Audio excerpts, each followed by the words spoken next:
Bismillahirrahmanirrahim. Assalamualaikum warahmatullahi wabarakatuh. Salam sejahtera, Om Swastiastu, Namo Buddhaya, salam kebajikan. Saudara-saudara yang saya cintai, yang saya hormati, saya banggakan. Saya senang sekali diundang di sini untuk ikut berbagi mengenai apa sih urgent talent di Indonesia ke depan. Jadi apa sih talenta yang kita butuhkan ke depan? Apa sih skill yang kita butuhkan ke depan? Jadi saya ingin memulai dengan mengatakan bahwa dunia sedang berubah luar biasa, ya, dunia sedang mengalami disrupsi luar biasa, bahkan dunia sedang mengalami double disruption setelah revolusi industri 4.0 yang melahirkan banyak sekali inovasi teknologi yang merubah kehidupan manusia. Ada artificial intelligence, digitalisasi besar-besaran, konektivitas di seluruh dunia, Internet of Things, otomasi, ya, bukan hanya otomasi untuk hal-hal yang sangat teknis, administratif, tapi juga otomasi analitik juga. Ada 3D printing dan lain-lain, ya, yang saya tidak bisa sebutkan satu-satu. Yang jelas bahwa revolusi industri 4.0 telah mendisrupsi cara hidup kita, cara kerja kita, cara berbisnis kita, cara belajar kita, cara kita untuk melakukan penelitian, dan lain-lain. Jadi semuanya berubah dengan sangat cepat. Nah, perubahan ini tentu saja membutuhkan talenta yang baru, yang berbeda dengan sebelumnya. Gitu. Jadi kehebatan itu bukan kehebatan selamanya. Hebat itu adalah menjawab tantangan zaman.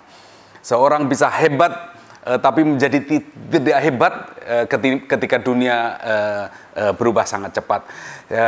Karena apa? Karena semuanya tidak terduga dibandingkan sebelumnya. Misalnya saja orang segenerasi saya yang berusia hampir 60 begitu, ya, tentu saja terkaget-kaget. Masa kecil saya tentu saja masih ada di otak kita mengenai Pak Pos dan seterusnya, sekarang nggak ada lagi, ya. Kita dulu masih ada wesel, sekarang nggak ada lagi. Dulu tentu saja kalau kita mau ngambil uang di bank dengan teller, sekarang bisa e-money dan lain-lain, ya. Semuanya itu adalah butuh talenta baru, butuh skill baru, butuh knowledge baru. Banyak sekali job yang lost, banyak sekali pekerjaan yang hilang, ya. Tapi pada saat yang sama tentu saja banyak pekerjaan yang muncul. Misalnya yang hilang, contohnya saja, tadi saya sudah bilang, kasir, teller bank misalnya hilang. Kemudian dulu petugas tiket di tol, jalan tol, sekarang nggak relevan lagi, ya. Dan banyak lagi yang kemudian mengalami proses otomasi, bahkan tadi yang saya bilang juga otomasi otomasi di bidang analitik sekalipun, dengan artificial intelligence, dengan big data analitik dan lain-lain. Nah, shifting besar-besaran dalam landscape ekonomi, landscape sosial, dan landscape politik itu tentu saja membutuhkan skill baru. Inilah pentingnya kita melakukan reskilling, kita pentingnya melakukan upskilling. Gitu. Kita pentingnya untuk membangun sebuah karakter baru, skill baru, gitu. Sekarang ini tentu saja salah satu yang penting adalah hybrid. Saya misalnya sebagai seorang yang dididik di dalam ilmu sosial misalnya, ilmu sosial dulu nggak ada hubungannya dengan matematika. Paling-paling untuk namanya analisis kuantitatif, ya, sedikit statistik ilmu sosial. SPSS semacam itu. Tetapi sekarang ilmu sosial didisrupsi oleh applied mathematics, oleh algoritma, gitu, ya.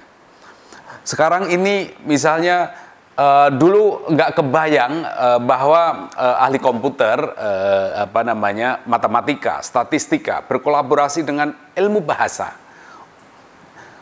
berkolaborasi menjadi data scientist. Jadi sekarang ini skill yang pasti bisa harus dimiliki oleh sebuah generasi baru adalah hybrid skill.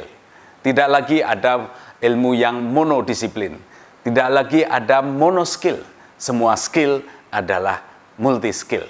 Semua skill adalah hybrid skill. Oleh karena itu Jangan takut untuk belajar apapun.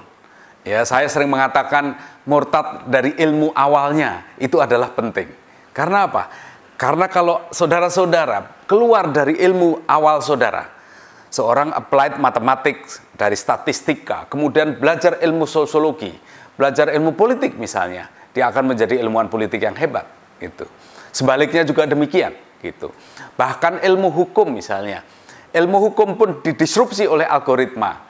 Karena apa? Karena kemudian banyak peran-peran lawyer yang basic itu sekarang diambil alih oleh algoritma. Jadi saya ingin menegaskan sekali lagi bahwa semua skill, semua knowledge sekarang adalah hybrid knowledge, hybrid skill. Itu lembaga pendidikan harus berubah, harus membuka diri, kurikulum harus berubah, ya, membuka diri terhadap ilmu lain-lain. Mahasiswa harus diberi keleluasaan luar biasa untuk untuk mengambil bidang studi lain. Dia harus bisa meramu, gitu. Bisa harus meramu. Jadi ini hybrid ini interdisipliner, transdisipliner itu menjadi sesuatu yang harus, dan saudara harus berani melakukan itu. Jadi lintas disiplin itu penting sekali. Tetapi lebih dari itu juga saudara tidak cukup hanya punya knowledge yang kuat di lintas disiplin itu, tidak cukup. Karena sekarang juga ada yang penting, yang sering disebut dengan soft skill. Soft skill, saya lebih suka menggunakan kata-kata essential skill. Jadi mengapa saya suka menggunakan kata-kata essential skill? Karena ini skill yang sangat esensial, yang sangat fundamental. Kemampuan berkomunikasi, melakukan critical thinking. Critical thinking ini penting agar nggak mudah kejebak dengan hoax dan lain-lain. Kemudian kemampuan untuk berempati. Misalnya kalau saudara mau berbisnis, saudara harus punya empati. Saudara harus paham tentang pasar. Saudara harus sekarang yang lebih populer misalnya design thinking dan seterusnya. Ada juga harus skillful dalam problem solving.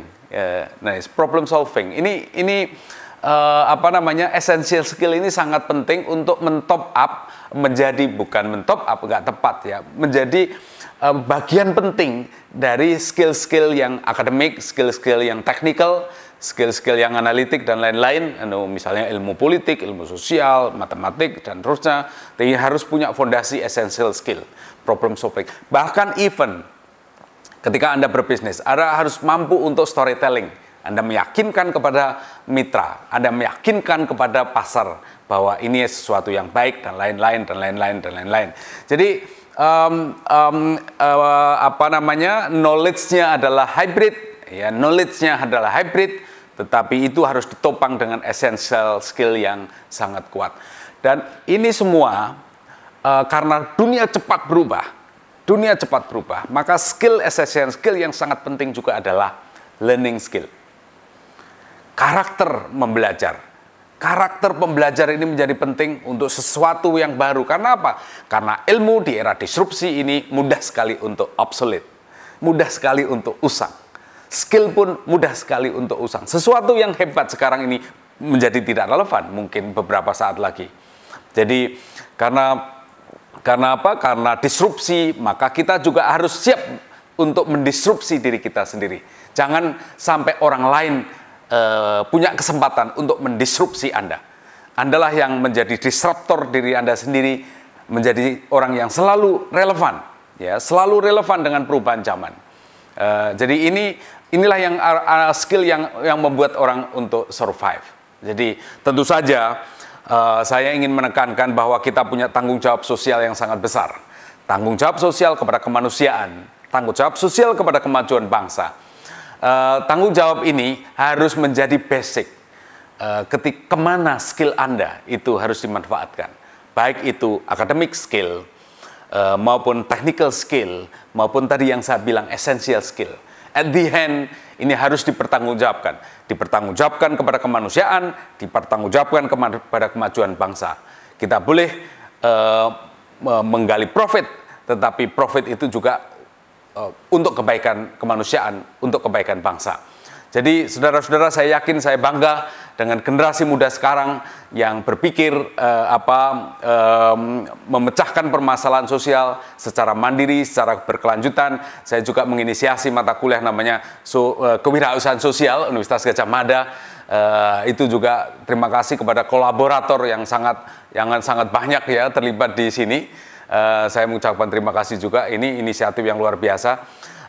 Tentu saja saya mengapresiasi yang membuat acara ini kepada Klop, kepada Growth Center Kompas Gramedia yang telah melakukan perjodohan gitu ya, matchmaking antara job seeker dengan market. Jadi antara pencari kerja dengan penyedia kerja. Karena sekali lagi ini juga akan menjembatani bahwa bagaimana kita membantu antara kebutuhan pasar kerja dengan skill yang harus disiapkan. Ini kita harus matchingkan ini. Kita harus membantu lembaga pendidikan untuk semakin relevan. Tapi lebih dari itu, kita harus mendorong lembaga pendidikan untuk agile, untuk fleksibel, memberikan kemerdekaan kepada mahasiswanya, kepada anak-anak didiknya, untuk merdeka belajar kepada siapa saja, belajar kepada tentang apa saja, meramu sehingga menguasai hybrid skill, essential skill, dan kemudian relevan untuk kemanusiaan dan kemajuan bangsa. Saya kira itu, saya berharap semoga platform ini bisa mempertemukan pencari kerja dengan pasar kerja, mampu mengakselerasi pertumbuhan skill anak-anak bangsa, mampu untuk mendorong juga terbukanya lapangan kerja baru. Tentu saja ini mengurangi pengangguran, memanfaatkan momentum bonus demografi yang kita miliki sekarang ini. Ini adalah momentum besar. Bonus demografi harus kita optimalkan betul menjadi sebuah hikmah, sebuah anugerah, bukan sebuah bencana yang membahayakan yang diidentikan dengan pengangguran. Jadi anak muda produktif yang banyak mendapatkan pekerjaan yang baik, produktif. Nah, itulah yang akan memberikan akselerasi luar biasa nanti pada kemajuan bangsa. Saya kira itu yang bisa saya sampaikan. Sekali lagi, selamat terus belajar. Ilmu mudah obsolete.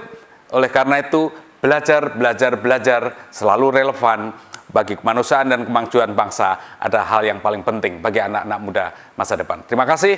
Wassalamualaikum warahmatullahi wabarakatuh. Om Santi Santi Om. Namo Buddhaya. Salam kebajikan.